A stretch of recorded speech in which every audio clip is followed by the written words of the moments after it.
Hello बच्चों, let's read this question. The question says state true और false. सबसे पहले the bond strength increases as the number of lone pairs on neighbouring atom increases. The key concept for this question is see, bonding करने के बाद जो भी set of electron pair बच जाते हैं उनको हम लोग क्या बोलते हैं? Lone pair. They basically reside on one atom. ठीक है, ये सिर्फ और सिर्फ एक एटम पे ही कंसंट्रेटेड रहते हैं. इस वजह से ना ये बहुत ज्यादा रिपल्शन कॉज करते हैं. ठीक है,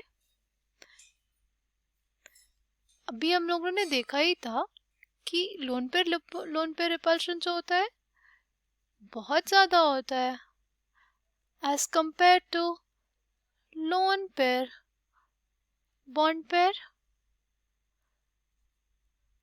और सबसे कम होता है हमारा बॉन्ड पेयर में. बॉन्ड पेयर कम क्यों हुआ? सी, जो बॉन्ड पेयर है ना, बॉन्ड पेयर में जो हमारे इलेक्ट्रॉन्स हैं वो हमारे दो एटम्स के बीच में शेयर है, राइट.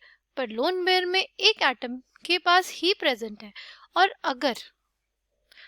अगर जैसा कि हमारे क्वेश्चन में बोला है कि हमारे लोन पेयर्स बढ़े, ठीक है, तो क्या हो जाएगा? If lone pairs increase, the number of lone pair increases, तो क्या हो जाएगा?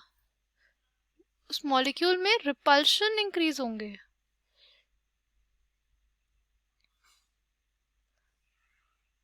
और रिपल्शन इंक्रीज होंगे तो क्या? हमारी बॉन्ड स्ट्रेंथ वीक हो जाएगी.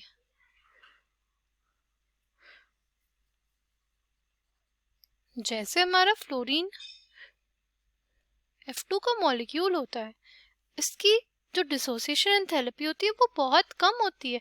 उसका सिंपल रीजन हमारे पास ये होता है कि जो फ्लोरीन है उसका साइज बहुत छोटा है पर उसके पास इलेक्ट्रॉन्स बहुत सारे. It has 3 lone pair of, उस 3 लोन पेयर ऑफ इलेक्ट्रॉन्स की वजह से इसमें बहुत ज्यादा रिपल्शन होता है और इस वजह से इसकी बॉन्ड स्ट्रेंथ बहुत वीक होती है.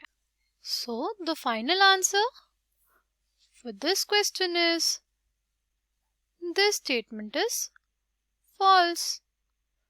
हमारे पास अगर लोन पेयर बढ़ गए तो हमारे बॉन्ड स्ट्रेंथ कम हो जाएगी. I hope you understood it well. Thank you and all the best.